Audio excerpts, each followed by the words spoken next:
Good morning, সুপ্রভাত বন্ধুরা। আশা করছি সবাই ভালো আছো। আমরা মোটামুটি সবাই ভালোই আছি। অনেক দিন পরে আমি তোমাদের সাথে এতটা সকালে ভিডিও করছি। খুব একটা তো ভিডিও হয় না, জানোই।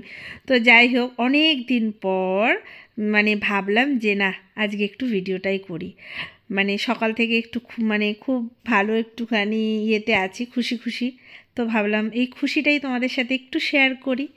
তো চলো, সকালবেলা ঘুম থেকে উঠে যা যা কাজ থাকে সেগুলো করে টোরে সোজা চলে এসেছি রান্নাঘরে। হ্যাঁ, বাসনটা আমি মাজতে পারিনি। রাতে যে খাবারগুলো খাওয়া দাওয়া হয়েছিল, বাসনগুলো যে মাজবো, জল এতটাই ঠান্ডা আমি মাজতে পারিনি। আমি ভেবেছি থাক, বেলায় মেজে নেবো। এত সকালে আমার ইমার্জেন্সি নেই। রাতেও একবার ভেবেছিলাম মেজে নেবো, কিন্তু পারিনি। এই যে থালাতে রাতে খাই না, জানো তো, মাঝে মধ্যে তো খাই না, কাগজের থালা কিনে এনেছি, ওতেই খাবো। ওর মাজার ভয়তে। শীতকালটা যেহেতু এত পড়েছে ঠান্ডা, আমি মেজে উদ্ধার করতে পারছি না, জল লাগানো যাচ্ছে না। আমি হাসছি কেন বলো তো? পার্থর সাথে একটু ঝগড়াঝাটি করছি। যাই হোক, ওগুলো ঝগড়া না, ওগুলোকে বলা হয় খুনসুটি। এগুলো যদি না থাকে তাহলে কিন্তু জীবনে প্রেম ভালোবাসা এগুলো কিন্তু আর থাকবে না, সব সময় ঝগড়া হবে। এগুলো মাঝে মধ্যে করাটা উচিত।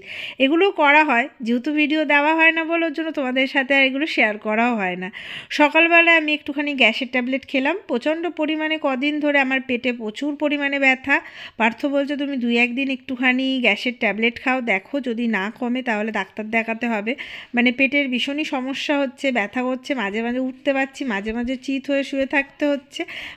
এই করছি, তবুও যে সংসারের কাজগুলো তো আর বন্ধ রাখা যায় না, বলো, করতে তো হবে। খুব ব্যথা হলে তখন আর করতে পারি না, তখন ওই ফেলেই রাখতে হয়। পরে যখন একটু ঠিক হয় তখন আবার করি। যাই হোক, কয়েকটা জামা কাপড় ইস্ত্রি করার কথা আছে, বললাম আমি করে দেবো। আমি বললাম থাক, তোমার সময় হবে না, তোমার করার দরকার নেই, আমি করে নেব। কারণ আমার তো হাতে অডের সময়। পার্থিবকে দিয়ে আসার পর আমি টুকটুক করে সংসারের সমস্ত কাজ আস্তে আস্তে করতে করতে আমার আবার সময় হয়ে যায় পার্থিবকে নিয়ে আসতে। তাই না, তোমায় করতে হবে না, আমি এসে করে নেবো। বলছে না, তুমি তো অনেকগুলো কাজ করবে, আবার এতগুলো কাজ করার পর তুমি কি সময় পাবে? তার থেকে আমি একটু করে দিই। তাহলে ঠিক আছে, করো। আর করতে করতে আমরা একটু গল্প করছি, আমরা কোথায় ঘুরতে যাব। প্রায় 2 বছর হতে চলে আমরা আর বাড়ির বাইরে যাচ্ছি না। আমাদের মাথা ব্যথাও ঠিক নেই, জানো। ঘুরতে না গেলে যা হয়, আমাদের হয়েছে সেই অবস্থা।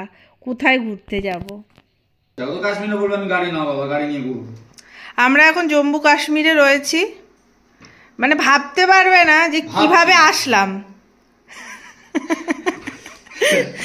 পার্থও ঘুরতে যাচ্ছে, আমিও ঘুরতে যাচ্ছি। আদৌ যে কবে যাবো কোনো গ্যারান্টি নেই, তবু একবার করে আমরা বলি যাতে আমরা যদি যেতে পারি। ঠান্ডাটা কমে যায়, তাই না? একদম।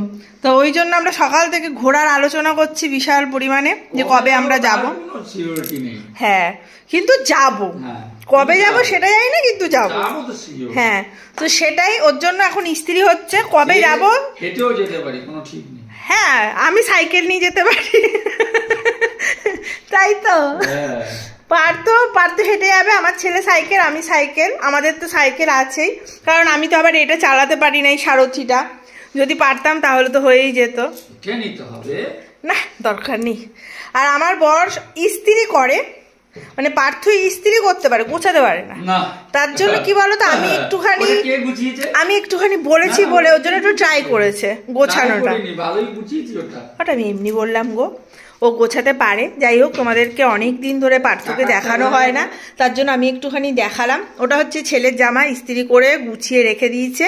কারণ স্কুলের যে জামা প্যান্টগুলো ইস্ত্রি করে না, সেগুলো সব ঝুলিয়ে রেখে দেয় আলমারিতে, দরজায়, গুছিয়ে রাখে না। আজকে যেহেতু বলেছে একটু পেস্টিজে লেগেছে, ওই জন্য একটু গুছিয়ে গাছি রেখে দিয়েছে। ওই দেখো দেখো, তাহলে ভাবো। যাই হোক, আমাদের এই আয়রন স্ট্যান্ডটা কিনে না ভীষণ সুবিধা হয়েছে। হ্যাঁ, আমারও তাই। এইটা আমাদের অনেক সুবিধা হয়েছে। চট করে নিয়ে এসে ফট করে করে আবার গুছিয়ে রেখে দিই।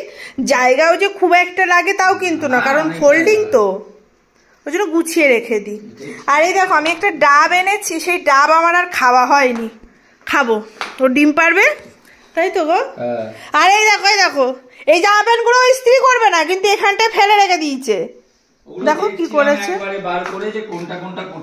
হ্যাঁ আমারটা আমি করে নেবো, তুমি স্ট্যান্ড ভাঁজ করতে হবে না। আর এই যে এই দুটো ইস্ত্রি করেছে। আর পার্থিব এখনো ঘুমাচ্ছে, ওকে ডাকবো একটু পরে ডাকবো।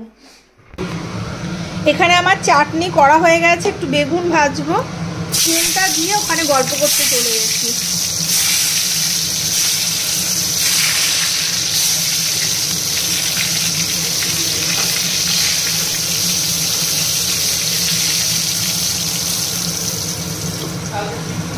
সকালবেলায় কী রান্না করব ভাবলাম, কারণ আজ আমি আবার রাতের দিকে বাড়ি থাকবো না, তো ওর জন্য ভাবলাম কালকে একটু হাঁসের ডিম এনেছিলাম পার্থিবকে, যখন আমি পড়ার ব্যাস থেকে নিয়ে আসছি তখন হাঁসের ডিম দেখতে পেয়েছি। হাঁসের ডিম খেতে আমার খুব ভালো লাগে, ওর জন্য কয়েকটা হাঁসের ডিম কিনে এনেছি, ভাবলাম রান্না করবো। আর বেগুন রয়েছে, ভাবছি বেগুন ভাজা করি, টমেটোর চাটনি করি, আর ডাল করবো না। সবজি টবজি খুব একটা এখন ভালো লাগছে না, বাঁধাকপি ফুলকপি পালং শাক সব খাওয়া হয়ে গেছে, ওগুলো আর রান্না করে খেতে ইচ্ছে করছে না, ওর জন্য ওগুলো বাদ। ওর জন্য হাঁসের ডিম এনেছি, হাঁসের ডিমগুলো এখন ছাড়িয়ে নিচ্ছি। হাঁসের মাংস আমি খাই না, কিন্তু হাঁসের ডিমটা আমার খুব ভালো লাগে, তো ওর জন্যই আনলাম। হাঁসের ডিমগুলো বেশ বড় বড়, বললো দেশি হাঁসের ডিম, কিন্তু বেশ বড় জানো তো। আবার যখন আমি বাজার থেকে কিনি না, ওই হাঁসের ডিমগুলো এতটাই ছোট, মানে খাওয়ার পরে আমার আর মানে তৃপ্তি হয় না, মনে হয় আর একটা হলে ভালো হতো। যাই হোক, ডিমগুলো ছাড়িয়ে এখন সোজা রান্না বসিয়ে দিয়েছি। তো মশলা টশলা সব আমার বাটা হয়ে গেছে, যেমন ডিমের ঝোল করে আমি সেরকমই করব, একটু ঝোল রাখতে হবে, না হলে আবার ওরা খেতে পারবে না।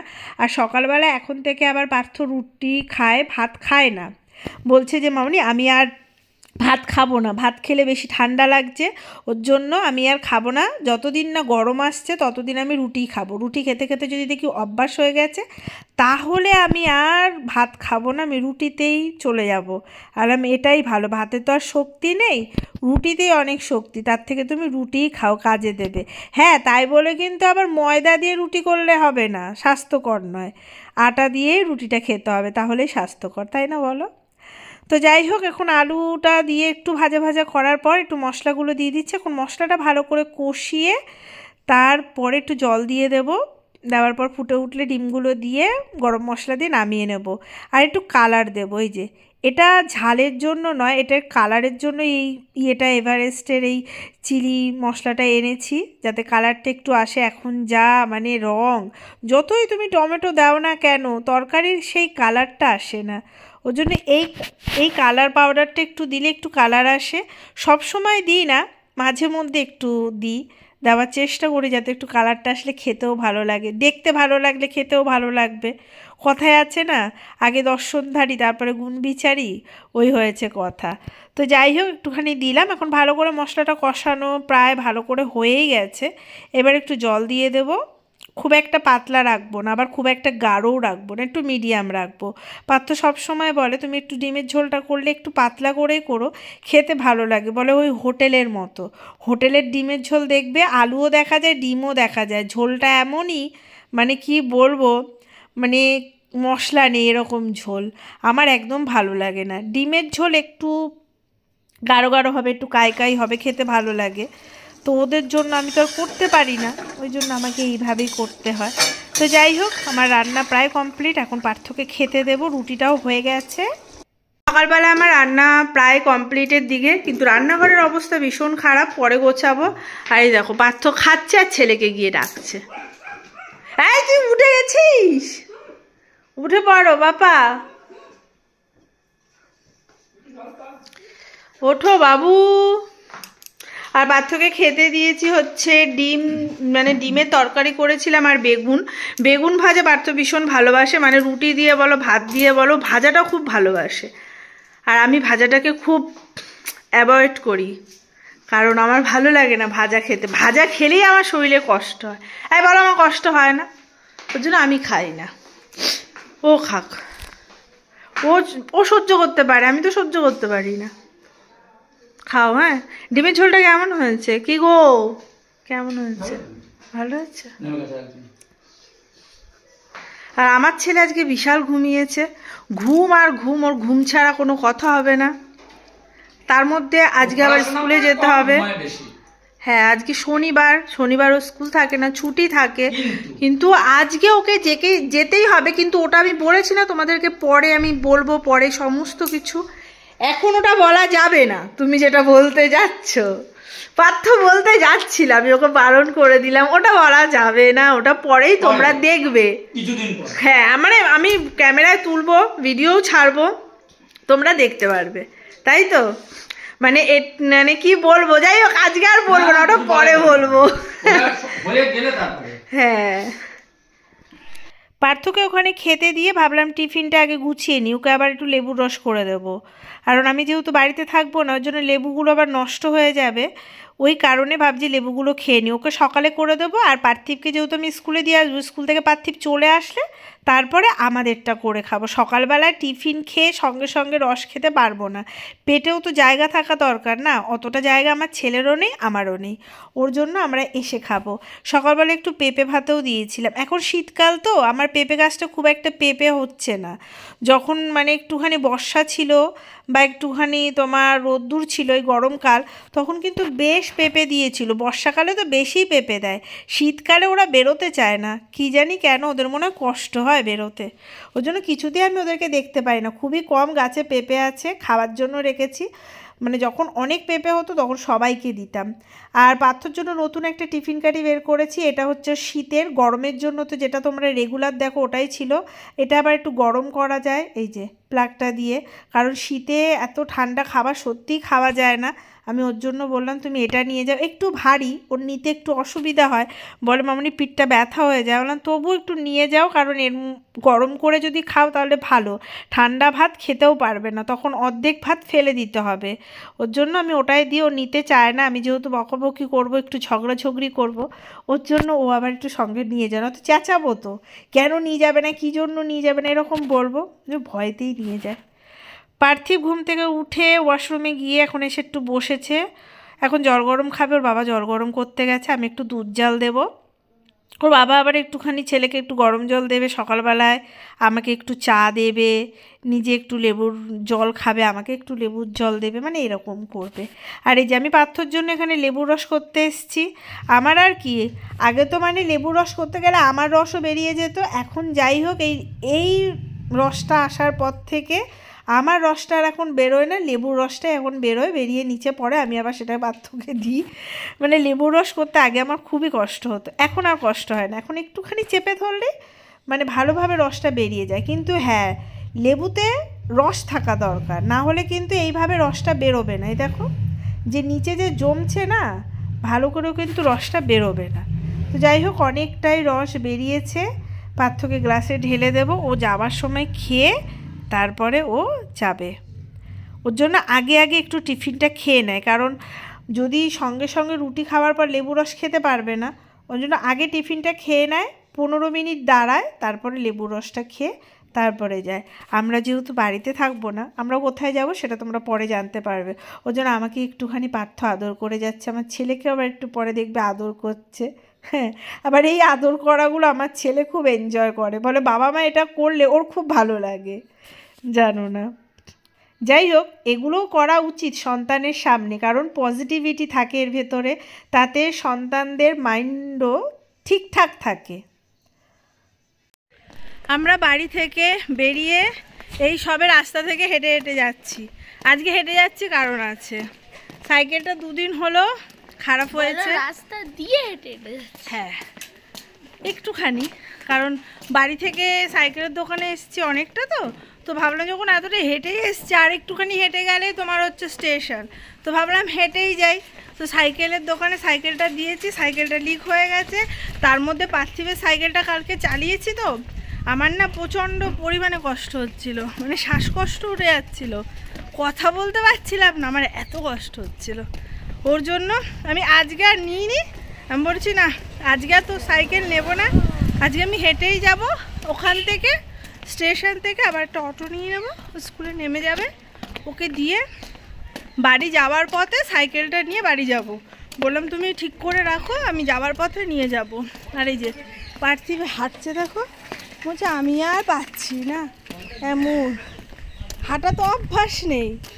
আর এই দেখো পার্থিবকে এটা পরে কেমন লাগছে বললে না কিন্তু কালকে তোমরা বলেছে। আর কালকে পার্থিবের না অনেক কষ্ট হয়ে গেছে, স্কুল থেকে পড়তে গেছে, বাড়ি গেছে, পুরো ক্লান্ত হয়ে গেছে। এখন ওর এত পড়ার চাপ, ওর জন্য ক্লান্ত হয়ে যায় মাঝে মাঝে। এত চাপ কারণ আছে, মানে কারণ তো আছেই। কারণ কি? এটা আমাদের ফাইনাল টার্ম, ফাইনাল পরীক্ষা, 100তে পরীক্ষা। পার্থিবকে ভালো নাম্বার তুলতে হবে, না হলে পার্থিবকে বাড়ি ঢুকতে দেবে না ওর মা। আমার ম্যাম আবার পড়ার কাছে ঢুকতে দেবে না। ওর যে কত চাপ, ওর আবার অঙ্কের স্যার বলবে কি করলে পার্থিব সোনা, তুমি কি করলে? ওকে আবার সোনা বাছা। অঙ্ক নিয়ে অতটা চিন্তা নেই, অঙ্ক হয়ে যাবে, কিন্তু আদার সাবজেক্টগুলো পড়ে না তো, একদম পড়ে না। আমি এবারেও কিন্তু অঙ্ক পরীক্ষার দিন পড়িনি না, ও কোনো পরীক্ষাতেই ঠিকঠাক করে পড়ে না জানো, কোনো পরীক্ষাতে। শুধু জাস্ট একবার চোখের দেখা দেখবে, দেখেই চলে যাবে। বন্ধ করে ওটা। চলো এবার আর একটুখানি হাঁটি, তাহলে হয়ে যাবে।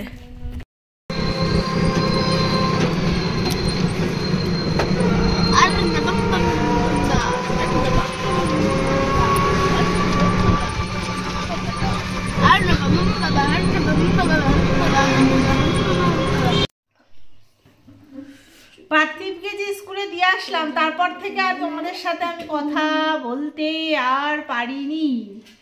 কারণ হচ্ছে পার্থিবকে দিয়ে আমি হাঁটতে হাঁটতে বাড়িতে আসছিলাম, সাইকেলের দোকানে সাইকেল ছিল, সেটাকে নিয়ে আসার কথা ছিল, সেটা নিলাম, নিয়ে বাড়ি আসলাম। বাড়ি এসে একটু রেস্ট নিলাম। প্রথমে ছাদে গেছিলাম, প্রচণ্ড ঠান্ডা ঘরে, ওপরে গেলে একটু শান্তি পায়, রোদ্দুর টদ্দুর ওঠে।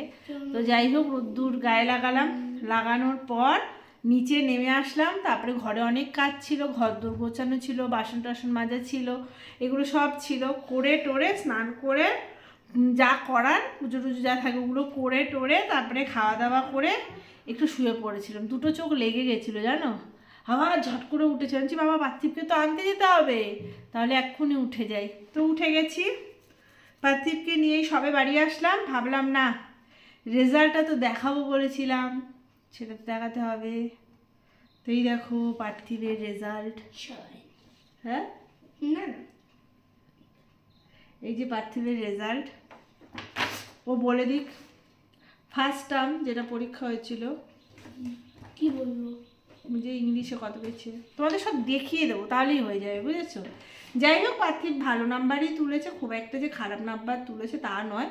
যাই হোক, আমি ওকে ডিমোটিভেট করতে পারবো না। ও যা তুলেছে আমি ওকে সবসময় মোটিভেট করি। ফার্স্টবারেই 90% তুলে দিয়েছি। হ্যাঁ তুলেছে, ভালোভাবেই তুলেছে। আর বলেছি বাবু আরও একটু খাটতে হবে। ম্যামটাও মানে ম্যামরাও বলে ওকে আর একটু খাটতে হবে, ভালো করে খাটো পার্থিব, তোমার হবে, ভালো হবে। এগুলো শুনতে কত ভালো লাগে না বলো? তো যাই হোক, ওগুলো করেছে। তো রেজাল্টটা যেহেতু দিচ্ছ না, মানে দিচ্ছিল না বলে আমি আর তোমাদেরকে বলতে পারছি না। ওদের একটা দুটো তিনটে পরীক্ষা হয়ে যাবার পর কিন্তু রেজাল্টটা দিল। ফার্স্ট যে নাম্বার পেয়েছে ওটা খাতাতেই দেখিয়েছিল, খাতা ওদেরকে দেখিয়েছিল, আমাদের দেখায়নি। দ্বিতীয়বার মনে হয় খাতা দেখিয়েছিল, আমরা আর যেতে পারিনি, ওর জন্য আর দেখতে পারিনি। তো এই যে পার্থিবের স্কুল দেখতেই পাচ্ছ, দেখিয়ে দিলাম, কোনো অসুবিধা নেই আমার দেখাতে, সবাই জানে পার্থিবের স্কুলেই পড়ে। আর এই যে ওর যেহেতু হিন্দি নেই, বেঙ্গলি আছে, ওর জন্য দেখিয়ে দিলাম। আর এই যে নাম্বার সমস্ত কিছু,